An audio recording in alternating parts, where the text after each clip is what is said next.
bersama Amak Ketujur. Ini ramai sekali dana hibah ini. Tahun sebelumnya pasti ada hibah ini. Kenapa kok ributnya sekarang? Atau karena ada yang nggak dapat? Dana hibah ini bagi-bagi kue lah. Adanya salah satu lembaga ya yang mendominasi. Ya katakanlah inisialnya NU gitu kan. Jadi kalau menurut saya sih sebenarnya tidak ada masalah. Kita katakan ini sebuah kecemburuan dari organisasi lain seperti Muhammadiyah atau NW atau MWDI. Khususnya Pak Bupati memang ya terkesan pilih kasih. Jadi kita berharap DPR juga lebih dulu bercuap-cuap. Sebenarnya DPR kita ini kayak seperti, saya bilang seperti umat pemerintah, bahkan lebih banyak porsi membela pemerintah daripada membela rakyat yang mereka wakili. Nah, itu yang menjadi persoalan. Nah, ada selentingan di media sosial itu. Kalian nggak dapat karena nggak ada NU-nya. Kenapa nggak KNPI NU misalnya kan, atau KTI NU misalnya? Ada LSM titik-titik nggak ada NU-nya tapi dapat juga. Oke, assalamualaikum warahmatullahi wabarakatuh, sahabat Lensa Mandalika. Kembali lagi di podcastnya Lensa Mandalika. Yang kali ini bersama Amak Ketujur. Luar biasa. Ini yang suka ribut di medsos ini. Segala permasalahan Lombok Tengah itu pasti beliau tahu ini. Ya, kali ini saya bersama Amak Ketujur sedang di GM meeting room, di Pasai Bandatu meeting room. Jadi kalau teman-teman ada kegiatan gathering dan lain sebagainya, meeting bersama organisasi ataupun perangkat kerja lainnya, GM Hotel Kuta Lombok menyediakan meeting room juga. Jadi teman-teman nanti bisa booking di nomor di bawah ini. Kita promosi dikit, ini kan dikasih gratis. Oke. Siap. Gimana kabar? Alhamdulillah. Sehat. Lama nggak jumpa juga kita. Jadi kali ini kita mau bicarakan soal dana hibah. Ini ramai sekali. Dana hibah ini dikeluarkan oleh pemerintah Kabupaten Lombok Tengah. Baru saja beredar kemarin. Ada berbagai elemen kemudian yang mendapatkan dana hibah ini. Ada organisasi keagamaan, kemudian kita lihat juga ada partai, kemudian ada organisasi-organisasi kepemudaan, yayasan-yayasan, pondok pesantren dan lain sebagainya. Nah, kenapa sekarang ributnya? Padahal kan sejak tahun-tahun sebelumnya kan dana hibah ini pasti ada. Setiap tahun dan angkanya mungkin fluktuatif tergantung dengan keadaan APBD. Nah, tahun sebelumnya pasti ada hibah ini. Kenapa kok ributnya sekarang? Apa karena ada medsos sehingga arus berita itu menjadi lebih deras atau bagaimana? Atau karena ada yang nggak dapat? Ya, jadi begini sebenarnya terkait dengan dana hibah. Memang setiap tahun pemerintah daerah itu pasti mengalokasikan dana hibah itu. Nah, cuman kenapa pada tahun ini dana hibah ini mulai ribut ya, terutama di medsos ya, terutama karena ada beberapa faktor kalau menurut saya ini. Yang pertama adalah dengan adanya program dengan adanya efisiensi ya yang digalakkan oleh Bapak Presiden Prabowo, tiba-tiba ada bagi-bagi kue istilahnya. Sebenarnya dana hibah ini bagi-bagi kue lah. Tiba-tiba ada bagi-bagi kue. Kemudian faktor yang kedua itu adanya salah satu lembaga ya yang mendominasi di hibah itu sendiri. Ya, di sana dituliskan karena ini sudah beredar, jadi kita tidak sembunyi-sembunyi. Katakanlah ada MWC NU semua kecamatan di Lombok Tengah. Ada 12 kecamatan. Dan semuanya itu yang kedua. Dapat. Ditambah lagi dengan partai-partai. Kemudian yang ketiga memang karena adanya konten kreator juga sebenarnya. Ada peran konten kreator juga. Jadi termasuk saya juga salah satu yang meng-share dokumen dana hibah ini, meskipun memang tidak utuh ya. Saya awalnya hanya meng-share lembar pertama saja. Di sana memang ada yang paling kontroversi itu memang ketika ada salah satu lembaga yang dominan, lembaga keagamaan lagi, kemudian ada nyelip salah satu lembaga ya katakanlah LSM, karena memang lembaga juga LSM juga sebenarnya, tapi kita katakanlah LSM. Nah di situ mulai, sementara banyak organisasi maupun lembaga-lembaga dan LSM yang lain tidak dapat. Nah seperti yang dikatakan tadi, mungkin karena ada yang tidak kebagian. Jadi itu juga masuk akal juga. Nah jadi itulah kira-kira beberapa faktor yang menyebabkan ini menjadi riuh ya di media. Ya ini juga kan informasi publik sebenarnya. Jadi konten kreator juga nggak ada salahnya juga. Nggak ada sebenarnya. Ini kan harus terbuka juga ya. Nah cuman kan mungkin tahun-tahun sebelumnya juga tidak begitu terbuka seperti sekarang. Nah, tapi ya pemerintah juga saya apresiasi di satu sisi pemerintah daerah juga sudah mulai berani membuka, karena memang sebelum-sebelumnya enggak ada informasi yang terbuka sekarang. Iya betul. Nah jadi tapi memang ini menjadi menjadi bumerang juga bagi pemerintah daerah, sehingga diketahui oleh publik bagaimana sebenarnya pemerintah daerah itu cara-cara membagi kuenya ini. Di situ yang menarik. Oke. Ya. Yang kita lihat kalau misalnya dari daftar-daftar penerima itu ada organisasi keagamaan yang terjabar di 12 kecamatan yang ada di Lombok Tengah. Ya, ini sudah menjadi rahasia umum bukan rahasia Lombok lagi, Tengah. Ya sudah menjadi rahasia umum di Lombok Tengah. Ya katakanlah inisialnya NU begitu kan. Ya. Ya, jadi Bapak Bupati juga kan ketua NU. Betul. Nah, apa masalahnya kalau misalnya kue itu akhirnya dibagi ke NU? Ya, jadi kalau menurut saya sih sebenarnya tidak ada masalah. Artinya kan Pak Bupati yang memanfaatkan posisinya sekarang sebagai Bupati, di samping dia sebagai Bupati begitu, dia juga berkhidmat untuk organisasinya, dan itu wajar-wajar saja kalau menurut saya. Ya mungkin yang dilakukan Pak Bupati ini bisa juga akan dilakukan oleh katakanlah bupati-bupati lain yang terafiliasi dengan organisasi tertentu. Katakanlah misalnya ketika dulu TGB misalnya dari NW atau NWDI, kemudian bagaimana dia ini kan sebuah hal yang sebenarnya biasa-biasa saja. Artinya sudah tidak menjadi perdebatan yang seru sebenarnya, karena ini sudah tradisi kita dari lama, gitu. Jadi tapi kesan kecemburuan, katakanlah kita katakan ini sebuah kecemburuan dari organisasi lain seperti Muhammadiyah atau NW atau NWDI, karena organisasi tidak dapat. Nah kalau lembaga pendidikan, kemudian lembaga yayasan LKSA ya dapat, memang itu banyak dari NW maupun dari NWDI.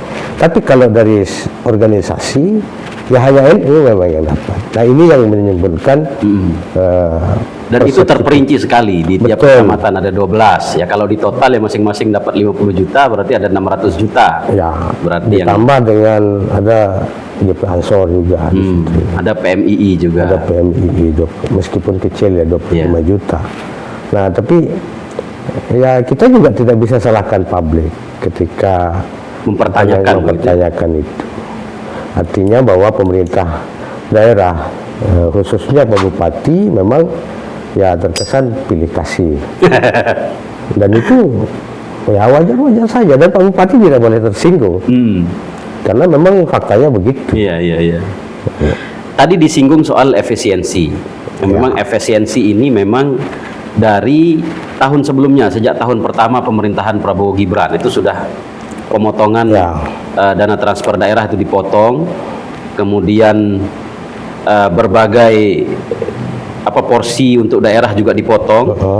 Nah sekarang dengan efisiensi yang diterapkan ini, beredar di pemberitaan bahwa jalan kabupaten untuk tahun 2026 itu yang dikerjakan hanya 1 ruas. Ya. Kemudian dikatakan jalan kabupaten yang mantap ada 75% dan sisanya adalah 25%, berarti tidak mantap.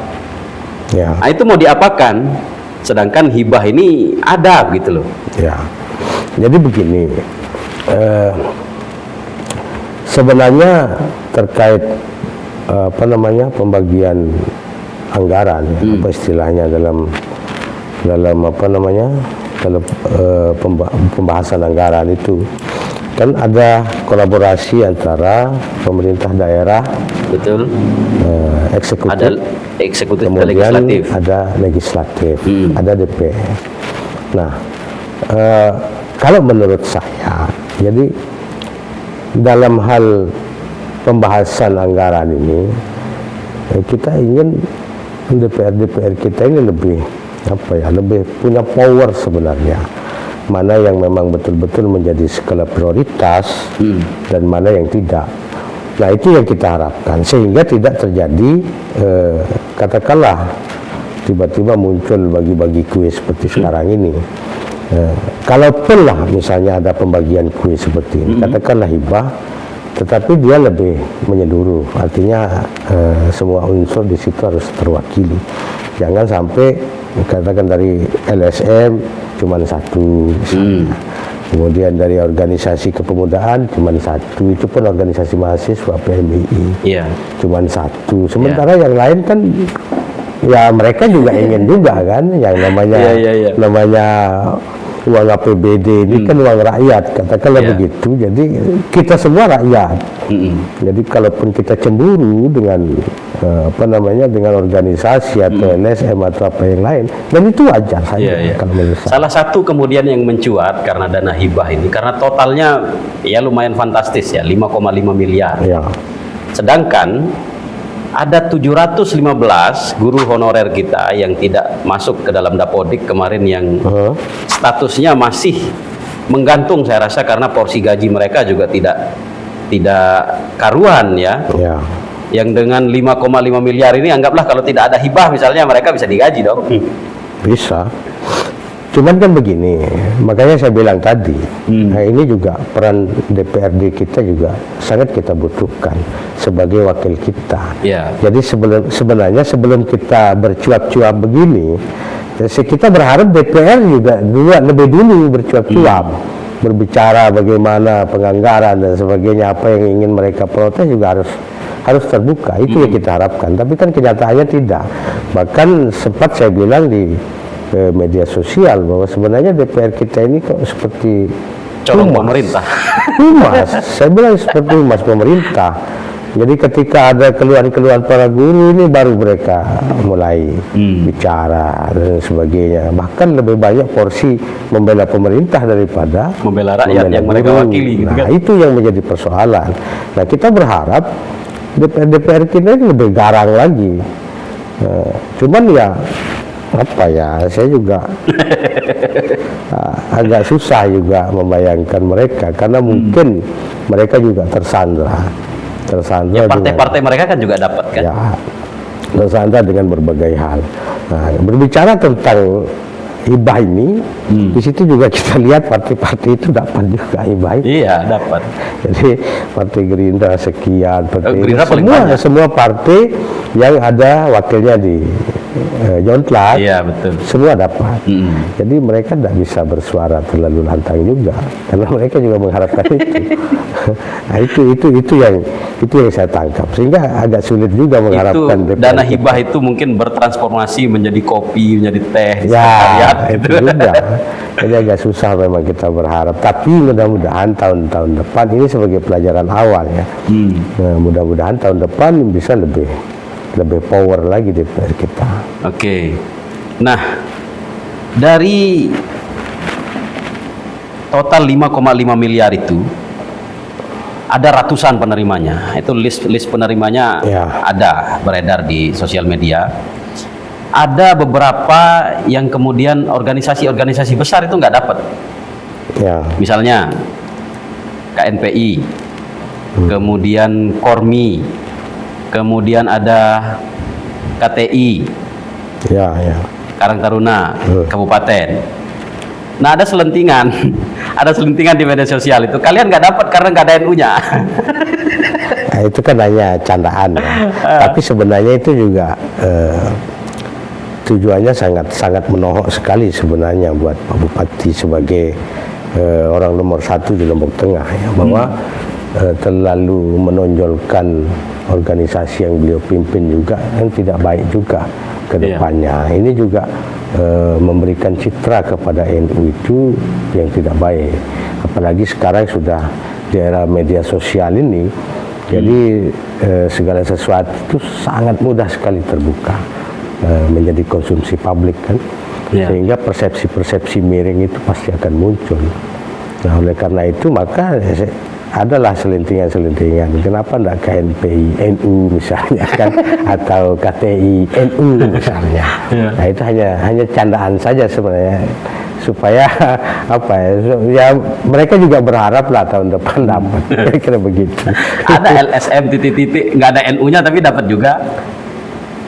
Kalau yang itu walau alam ya, kita tidak tahu seperti apa layar belakang pembagian kue ini, pembagian hibah ini. Tetapi ya kita berharap positif lah, karena mungkin juga LSM itu juga bergerak di bidang sosial misalnya. Ya mudah-mudahan itu dipergunakan untuk kemaslahatan umat. Nah, itu saja harapan kita.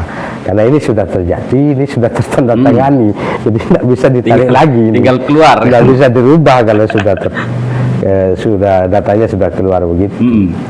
Ya kita berharap yang baik-baik lah. Kalaupun katakanlah misalnya NU misalnya, mungkin dalam waktu dekat akan ada harlah NU yang ke-100. Nah, mungkin itu juga tujuannya, sehingga memporsir lebih banyak ke NU. Mudah-mudahan mungkin tahun depan ada NW, ada NWDI, ada Muhammadiyah juga yang akan dapat. Itu harapan kita. Ya. Ini sebagai permasalahannya sekarang ini kan beredar luas di media sosial dan orang bisa berinterpretasi dengan sangat luas. Ya. Mereka komen ini, komen itu. Oh, jalan saya ini belum layak dilewati. Ya. Apa yang miss sebenarnya dari penyelenggara daerah kita? Jadi begini ya, sebenarnya kan setiap daerah itu mereka punya skala prioritas kan. Ada juga RPJMD dan sebagainya. Jadi banyak dokumen-dokumen resmi yang sudah dibahas sebelum-sebelumnya sebenarnya. Jadi ada dari Musrenbang, kemudian Musrenbang kecamatan sampai seterusnya. Jadi perencanaan-perencanaan itu banyak yang tidak terlaksana, dikalahkan oleh rencana-rencana egois orang penguasa. Ya, rencana egois. Katakanlah, ini kita perlu headline ini. Bencingah yang katanya sebagai venue MTQ nasional. Tidak pernah masuk, bukan MTQ provinsi. Tidak pernah masuk di RPJMD. Tiba-tiba ada. Dan kemudian saya dapat info juga bahwa akan dibangun fasilitas olahraga di kantor bupati itu untuk ASN. Itu juga tidak pernah masuk RPJMD. Tiba-tiba simsalabim ada saja gitu. Kemudian ada taman-taman di Peraya, itu juga tidak pernah masuk RPJMD. Yang banyak masuk di RPJMD itu adalah pertama perbaikan jalan, drainase, saluran air, itu yang banyak, terutama yang di desa-desa ini. Dan itu belum terakomodir sampai sekarang. Artinya tidak. Kalau kita berbicara umur, sudah berapa kali kita melakukan RPJMD ini? Katakanlah dari tahun-tahun halal lepang itu kita sudah lakukan. Tapi tidak pernah ada yang turun. Bahkan yang dibangun oleh pemerintah itu di luar itu. Nah, itu yang menjadi masalah pembangunan kita. Khususnya di Lombok Tengah ya. Saya tidak berbicara kabupaten lain. Kalau kabupaten lain mungkin melakukan pembangunan sesuai dengan itu. Tapi kalau di Lombok Tengah tidak pernah. Bahkan yang lebih megah duluan kantor bupati, kantor DPR. Kemudian tiba-tiba ada alun-alun. Alun-alun. Kemudian Bencingah itu. Kemudian penataan Taman Muhajirin. Tiba-tiba saja ada itu. Dan itu tidak pernah dibahas oleh RPJMD, tidak pernah dibahas dari bawah. Artinya kan pembangunan kita kan masih top down, bukan bottom up istilahnya. Oke. Nah, kita berharap pembangunan itu memang berdasarkan aspirasi masyarakat. Nah, itu. Tadi ada beberapa item yang dikatakan tidak muncul, misalnya pembangunan Bencingah, Ya. itu tidak muncul. Tidak ada. Nah, itu nggak ada pengawasan kah dari anggota dewan kita, misalnya, oh itu Iya. nggak ada anggarannya, harusnya kita efisiensi, ini nggak boleh, misalnya begitu. Ya, seperti yang saya bilang tadi, Pak. Jadi apa ya, DPR kita itu lebih banyak jadi humas sekarang ini. Jadi humas, jadi apapun usulan Pemda pasti mereka manggut aja tanpa ada koreksi. Iya. Karena mereka juga berharap dapat poker yang banyak DPR ini, iya kan? Bergantung juga sama. Nah itu dia, Minta kalau daerah. nggak ada poker susah juga mereka, nggak ada bahan kampanye untuk terpilih lagi di DPR ini. Nah itu, jadi mereka juga tersandra oleh poker, kemudian tersandra oleh hibah-hibah untuk partai dan sebagainya. Nah itu yang menyebabkan DPR kita itu melempam. Saya membayangkan, saya lama juga mengamati per DPR-an ini ya. Jadi sejak 2014 yang lalu lah, bahkan sebelum itu. Jadi kalau dulu itu DPR itu kencang. Ya meskipun mereka juga butuh poker, mereka juga butuh yang lain-lain, tetapi ketika ada hal-hal yang memang melenceng dari konsep pembangunan itu, ya paling tidak mereka bersuara. Ya terserah apakah dipenuhi atau tidak protesnya itu, tetapi kita ingin lihat gitu. Kita hanya ingin melihat mereka menyuarakan itu. Bahwa ini loh aspirasi masyarakat kita yang sebenarnya, ini yang diinginkan, ini jalan dari dari Pengengat ke Merta, ini lebih penting. Nah, karena di sini juga wilayah pariwisata baru setelah adanya KEK, maka wilayah pengembangan pariwisata Lombok Tengah itu harus lebih ke timur sedikit atau lebih ke barat sedikit, katakanlah misalnya jalur Mangkung ke Tumpah, ke Mawon, itu penting. Tapi nyatanya kan cuma dibangun sebagian, sangat sedikit sekali presentasinya. Nah, itu yang kita harapkan, suara-suara DPR kita itu loh, ya terutama yang dapil 3 ini nggak ada itu. Kalau kita lihat DPR kita yang bersuara ini agak terbatas yang bisa bersuara, saya rasa. Yang terlihat misalnya di media sosial yang menyuarakan aspirasi atau yang menjadi humas pun tidak banyak yang tampak. Nah, anggota-anggota dewan kita yang lain kan ada banyak, ada puluhan, 50 kalau nggak salah. Betul. Jangan-jangan mereka sebenarnya nggak ada kompetensi untuk jadi anggota dewan, tetapi karena sesuatu dan lain hal akhirnya terpilih. Saya juga sebenarnya cukup berharap ya, terutama ada dari politisi Demokrat misalnya, yang bagus memang agak aktif jadi media sosial.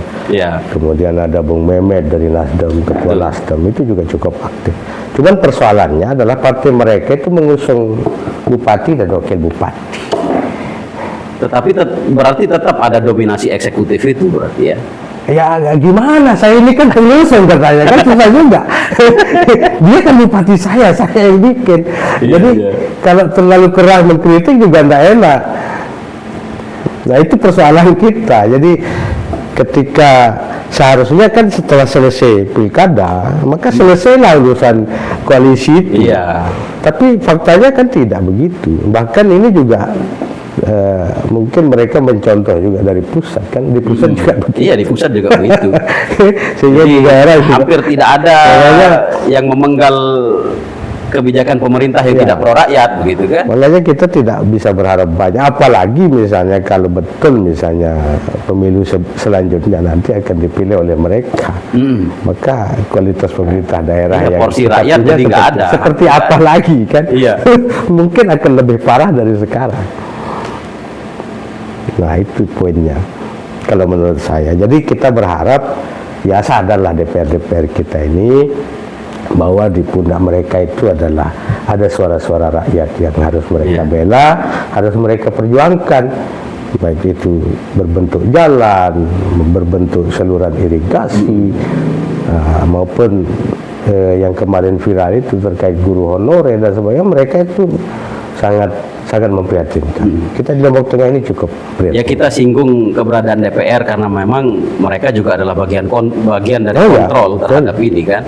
Jadi pemerintahan itu tidak berdiri sendiri. Ya, Ada eksekutif, ada legislatif, ada yudikatif. Jadi ketika salah satu dari 3 pilar itu terlalu mendominasi, satu-satunya cara ya pilar keempat, demokrasi. Jadi ada satu pilar demokrasi yang memang jarang kita kita sebut, yaitu media. Iya. Maka media adalah pilar demokrasi. Ada media juga ada dapat di hibah itu Bapak. Itu organisasinya. Kira-kira mempengaruhi Tapi nggak? kan yang di Facebook kan tidak dapat ya. Ya. Media rakyat ya. Ya, jadi media juga salah satu pilar demokrasi. Tapi ketika misalnya katakanlah media-media formal misalnya, ada yang PWI dan sebagainya itu melalui organisasi itu juga sudah terbungkam, maka ya kita masih punya media lain. Iya. Ya, media sosial kan begitu. Bahkan di Nepal itu kan lewat media sosial. Betul, runtuhnya. itu lebih ngeri lagi media sosial. Jadi satu kali kita share saja itu sudah bisa ribuan bahkan sampai jutaan orang yang melihat.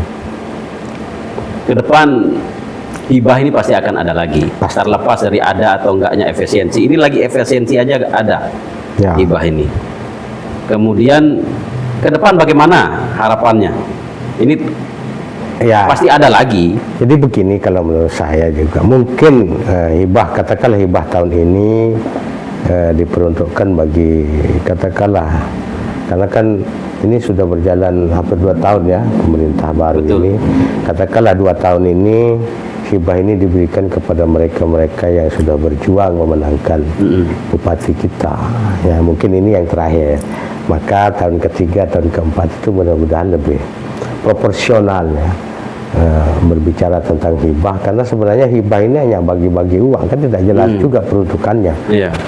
Kalaupun ke yayasan-yayasan pendidikan ataupun yayasan-yayasan lembaga kesejahteraan itu saya kira tidak ada masalah.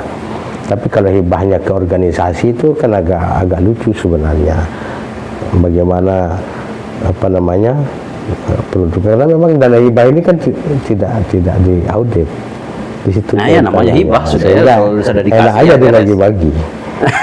Enak aja dibagi-bagi. Jadi nggak ada auditnya. Begitu selesai tanda tangan dokumen hibah udah selesai. Nggak ada apa-apa lagi ya. Ya harapannya bisa bermanfaat berarti hibah-hibah ini. Ya kita berharap mudah-mudahan bermanfaat. Jadi memang ini kan uangnya rakyat Lombok Tengah juga. Betul. Kan. Dari pajak yang kita bayarkan. Ya terlepas bagaimanapun kontroversi sekarang ini, ya ini kan sudah terjadi. Jadi kita berharap juga para MWC yang dapat ini juga mempergunakan dengan semestinya. Itu yang kita harapkan. Seluas-luasnya untuk masyarakat Lombok Tengah. Khususnya Lombok Tengah. Kalau misalnya Amak Ketujuh punya lembaga dan itu dapat. Nah hibahnya kira-kira mau dibuat untuk apa? Ya kan tergantung lembaganya juga kan banyak lembaga macam lembaga juga banyak. Ada lembaga yang bergerak di bidang sosial, kemudian lingkungan dan sebagainya. Kalau kasta saya kira dia juga banyak bekerja di sosial. Kasta juga punya ambulan. Ya mudah-mudahan ya kita berprasangka baik saja lah dulu kan. Karena kan ini sudah deal ini. Dari sederetan nama-nama yang menerima hibah itu adalah hak prerogatif bupati atau kira-kira bagaimana? Ya sebagiannya ya. Saya bilang sebagiannya ya. Mungkin seperti yang ormas-ormas itu ya, yang MWC itu ada lembaga-lembaga juga yang dipimpin langsung oleh Pak Bupati. Kemungkinan yang mungkin intervensi Pak Bupati itu di PMI, LPTQ, kemudian NU. Kalau Pak Sekda itu mungkin di KONI saja yang saya tahu. Tapi itu hanya prasangka saya, mudah-mudahan salah. Jadi pasti ini juga melalui pembahasan, karena juga ada aturan-aturan untuk memberi hibah itu ada batasan-batasannya. Jadi kalau sudah dapat hibah sekali maka jarak 2 tahun atau 3 tahun itu tidak boleh dapat hibah dulu. Oh, tidak boleh. Harus ada selangnya. Ya, harus ada selangnya. Baik. Makanya saya berharap ya yang tahun depan ini tidak mungkin ke NU lagi kan begitu. Mudah-mudahan NW yang dapat, atau NWDI atau Muhammadiyah misalnya kan. Itu lebih banyak. Jadi semua pengurus kecamatan NW dapat kan begitu. Kemudian tahun selanjutnya NWDI semua pengurus kecamatannya dapat misalnya. Kemudian tahun selanjutnya Muhammadiyah juga semua pengurus kecamatannya dapat. Jadi kue itu akhirnya dibagi rata. Ya, ini menjadi sebuah keadilan bagi ormas ya. Belum tentu adil juga buat masyarakat kan begitu. Ini terakhir, terakhir sebelum kita tutup. Jadi ini kan sudah ada list-listnya, ada sekian ratus. Betul. Ada mungkin anggapan, ya bisa saja orang beranggapan gitu kan. Ini adalah balas budi untuk 2024 yang kemarin. Ya wajar. Kemudian atau bisa jadi nanti untuk 2029. Kalau menurut saya sih ya wajar-wajar saja itu kan. Kita juga tidak tahu seperti apa pembahasan di belakang layar seperti yang saya katakan tadi. Kalaupun ada imbal balik dan sebagainya ya silahkan saja. Nah, kan itu kan memang sudah lumrah di negeri kita ini. Katanya demokratis ini sudah begitu dari dulu memang begitu. Jadi kita juga mau mengkritisi juga susah juga. Karena ini sudah turun temurun ini. Nah, cuman ya kita berharap supaya jangan terlalu nampak saja, supaya terlihat ada keadilan dalam pembagian hibah ini. Ya, kemudian kalau bisa tahun-tahun berikutnya ya hibahnya ya dalam bentuk hal-hal yang memang betul-betul dibutuhkan oleh masyarakat Lombok Tengah. Nah, itu yang kita harapkan. Nah, kita tunggu juga DPR kita tahun depan bisa lebih kritis lagi. Mengkritisi bagaimana pemerintah daerah kita membagi-bagi kue-kue hibah ini gitu. Jadi ya mudah-mudahan partai tidak dapat lagi kan gitu. Tapi dari tingkat nasional sampai daerah partai dapat. Ya kalau misalnya ketua DPR dan orang-orang yang berwenang di DPR itu tidak menulis itu juga saya kira tidak penting juga. Buat apa? Mereka kan orang-orang kaya semua yang di partai-partai ini. Terutama anggota-anggota DPR kita kan mobilnya mewah-mewah itu. Pakaiannya juga necesnya. Biaya untuk menjadi seorang anggota DPR juga besar.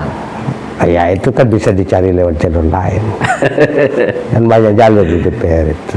Jadi kalau hibah ini kan kecil sekali nilainya malah. Satu partai itu cuman katakanlah kalau di Gerindra itu 121 Gerindra paling tinggi.